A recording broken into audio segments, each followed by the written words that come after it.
So you're here because you want to learn how to write a wedding script. Maybe you thought it'd be easy. You okay? Good news for you, I've officiated 8 weddings and I know how to write the perfect wedding script, or at the very least, a good one. I get it. As the person leading the ceremony, it's a lot of pressure to make sure everything goes smoothly as possible, that you say the right things at the right time. Your wedding script is supposed to make people laugh without turning into a comedy. It's supposed to be emotionally charged without making people bawl their eyes out. It's supposed to be inspiring and full of love without being trite and sappy. No pressure. But like I said, I gotcha. The first wedding I ever officiated was for my cousin. I absolutely wanted it to be perfect, except I've never been married and the only girl I ever loved is Gabby. Say hi, Gabby. So I did a ton of research on what the experts had to say on love and marriage, what makes a good marriage, and an actual definition of what love is for the audience. I didn't want to step on any toes with my thoughts and opinions on what a good marriage should be or how a husband or wife should behave, so I wrote in broad general truths on love and relationships. Not too long after her wedding, I was asked to officiate another wedding. I spent hours trying to figure out how to rewrite the summary of their love and the meaning of love and the couple's relationship all over again. Then I realized that most of what I had already written for my cousin's wedding script still rang true as long as I believed what I wrote, and that meant that all I had to do was plug and play the new couple's name and unique information.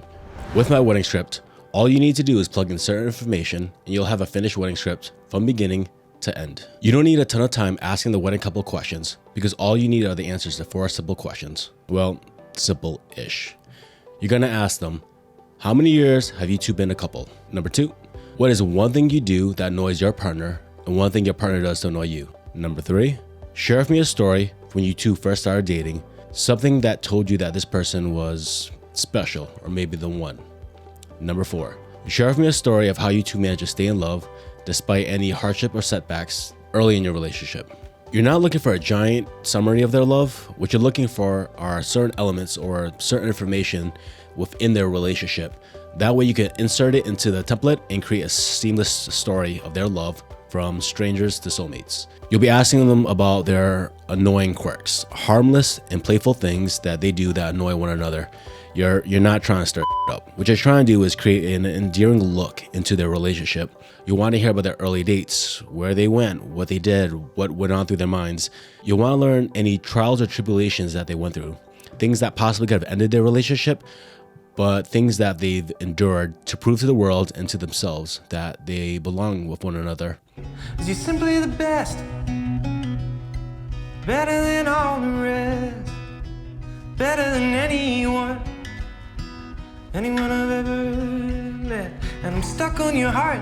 Sometimes I've omitted these particular questions in the wedding script, which I'll explain further along later. The script should be able to briefly tell a story of their love, how they deserve to be husband or wife. This isn't to say my wedding script is perfect or doesn't need to be amended, but I think it lays a really strong foundation for how to create a script, or at the very least, a good starting point. As long as you take the time to interview your wedding couple and tell their truths and add it to the template, I don't think you go wrong. I'm sort of winging these instructions, so bear with me. I think one of the easiest ways for me to teach you how I go about writing my wedding script is to read one of the scripts I wrote while explaining my thought process. Although I have thought ahead and I've uploaded PDFs showing the wedding scripts I wrote so you can follow along and understand the template I've created for myself. All right, wedding script number 1, Andrea. May we all rise. Now remember, you're the wedding officiant. Everyone was remaining silent, so you have to lead the ceremony and provide people the proper cues when to stand and when to sit. Connor and Jenny are requesting that we honor their wishes for an unplugged ceremony. If you are one of those people that just cannot keep your hands off your cell phone, I have an easy solution. You bring it up to me, I turn around, I fire it in the bush, and then it's okay, right? You can't find it. I didn't include it in this script, but in other weddings I've officiated, on behalf of the photographer or videographer, I've reminded people to stay seated and not get up to take photos so the official photographer or the videographer can do his or her job. At the start of the ceremony, it's also a good time to remind people to silence their phones and talk to the DJ so he knows when you're officially done, so he knows when to cue the music. All right, let's get started. Andrea enters and stands at the front. Could everyone please be seated? Now, just in case anyone is wondering, no, I'm not a reverend. My name is Terry, and I'm actually Andrea's cousin. But don't worry, this ceremony is completely legal. I'm officially ordained to minister this wedding, and I have a card to prove it. That's a joke I used once for obvious reasons. In the other wedding scripts, it's obviously not included. Welcome family and friends to one of life's greatest moments, the joining of two families and two hearts. Today, Mike and Andrea will celebrate their love by dedicating themselves to one another, declaring their love not just for now, but for always. Bearing witness today are some of the most important people in their lives, and each of you holds a special place in their hearts. For the past 8 years, with each passing holiday and special moment, you have helped cultivate their love in your own unique way. Missing today are family members who have passed on from this world, but we know that they are celebrating with us wherever they may be. On behalf of Mike and Andrea, thank you for your attendance, love, and support. We ask for your continued love and support for the many years to come. So you'll see in this template, the first question highlighted in yellow is pretty simple. It's question number 1. How many years have you two been a couple? All you have to do is plug in their names and the number of years they've been together. The purpose of the first paragraph is to introduce the couple and speak on their behalf. You're welcoming the guest, you're thanking them for their attendance, and I thought it'd be a nice touch to acknowledge family members who may be looking down from heaven or the afterlife. In my script, you'll also notice commas placed where it's grammatically incorrect. I've added those commas to better help me pace my speech when I'm actually saying it out loud. Okay, continuing on. Marriage is one of the greatest, most challenging adventures two people can enter into. At times, the journey can become difficult, but in a good marriage, it's not just about finding the right partner to see it through, but also being the right partner to enjoy and endure life's challenges with. It's being able to trust, communicate, inspire, and even challenge one another. It's having the capacity to forgive and forget, no matter how much he talks and snores in his sleep, or how slow she walks while shopping in the mall. The goal of marriage isn't trying to think alike, but trying to think together. So, agree to disagree, but always remember to share your thoughts and feelings, because you can only receive what you give. Despite what everybody thinks, the goal of marriage is not 50-50, it's 60-40. You give 60 and you take 40. That goes for the both of you. Marriage is not the end of romance. It is a continuous labor of care and consideration, which allows for both of you to fall in love again and again, each and every day. Thus, with a love so cherished, you can endure life's challenges and withstand the test of time.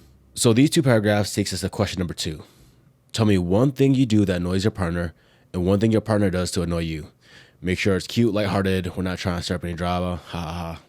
Just keep it truthful and fun. So I worded it this way specifically because I don't want the wedding couple to immediately go to a place of anger and think of something that makes them mad about the partner. By having them acknowledge what they do that annoys their partner, it usually generates something that's a chuckle and lighthearted.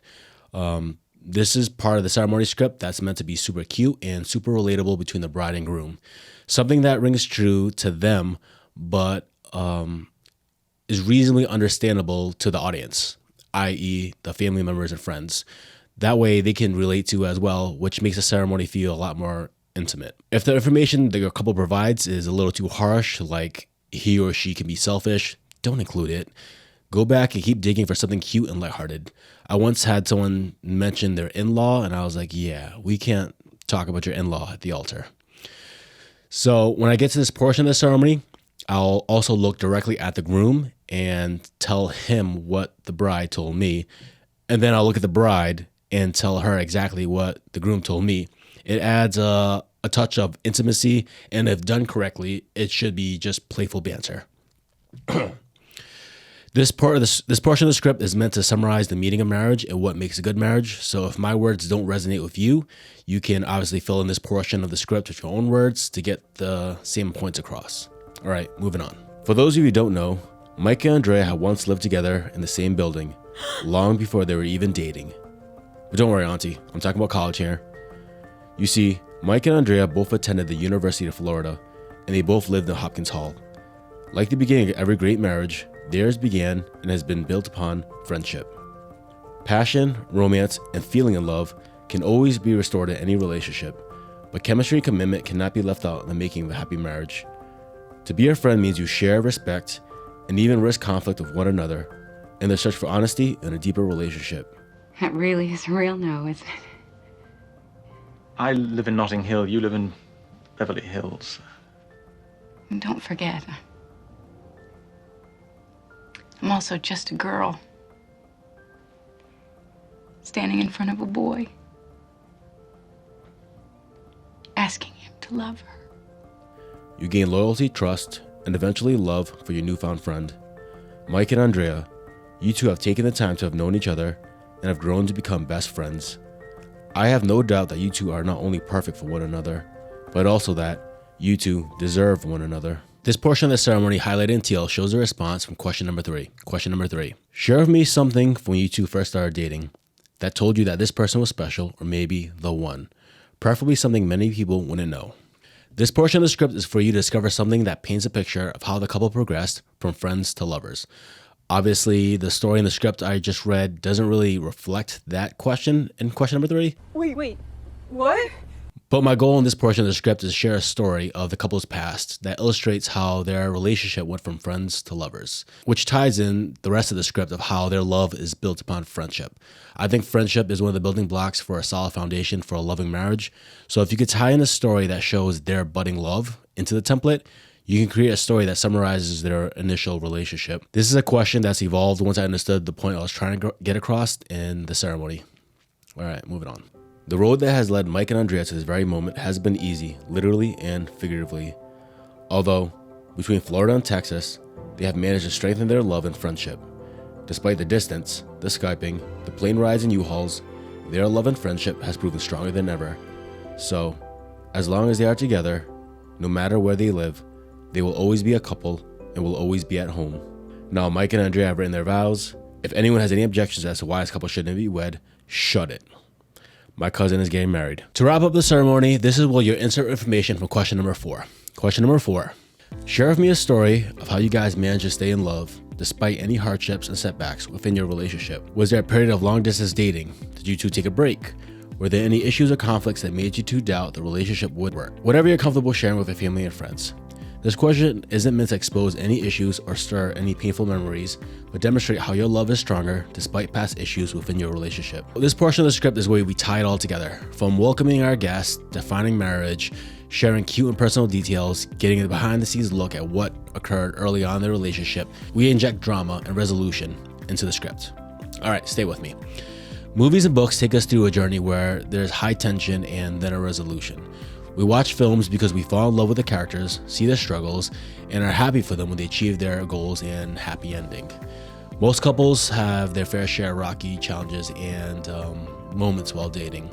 These questions and answers require some sophistication, but by sharing previous conflict within the couple's relationship, it provides you the ability to show how their love overcame any and all obstacles in their way to the altar, showing that their love has been tested and now they're ready to say, I do. Now, sometimes their struggles are way too painful and inappropriate to bring up, so I just nix this question in general, and then I move right into the vows and the rest of the ceremony.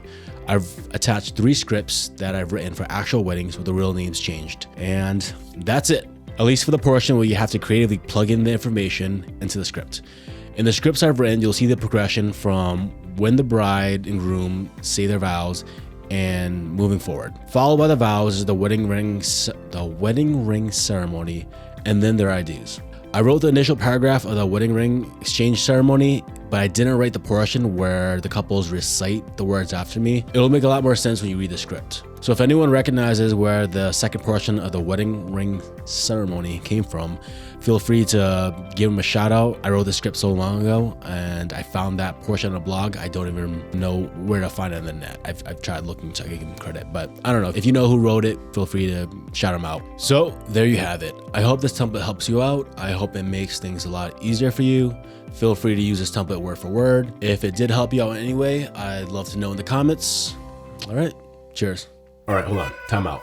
So somebody reached out to me asking for help on how to write their wedding script. Ironically, she stumbled across a blog post owned by Ryan Hupfert explaining how he wrote his wedding script, and he laid out a template on how you go about writing your wedding script using his template.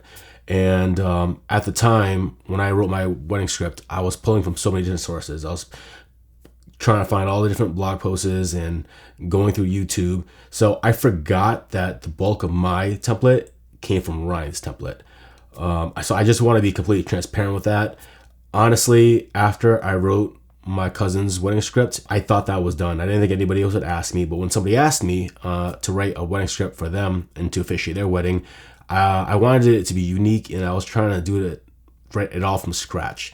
and it was just a lot of work and really frustrating. So I thought I was being original by keeping the framework of my template with the definitions and the introductions and all that, just swapping out their names and unique information. But moving forward, I completely forgot that I pulled my ideas in my template from Ryan's template. So I just want to be transparent with that. If you go to his blog post, you'll see exactly what I'm talking about. I didn't copy it word from word, but I copied a lot of his framework of introducing the people, talking about love, providing a definition. That's pretty much what I did as well. I did recall that when it came to their the wedding exchange for the rings, I copied that verbatim. But that's the only thing I honestly remembered. It wasn't until, ironically, while I was editing this video that somebody reached out to me over 10 years later. You'll also see in his blog post, I actually commented, my email is trhodes. I commented that if anybody else wanted a copy of my wedding script, just to reach out to me and I'd send them a copy. I'm obviously not trying to charge anybody for this either. I just thought this would be a fun project to do while I was deployed, and I just thought I'd pay it forward. So Ryan, if somehow you're watching this, thank you for uploading that blog post. It's helped me out through 8 different weddings, and I'm sure it's helped out countless other people. And if this is your first time officiating a wedding, good luck. I know you got this. Later.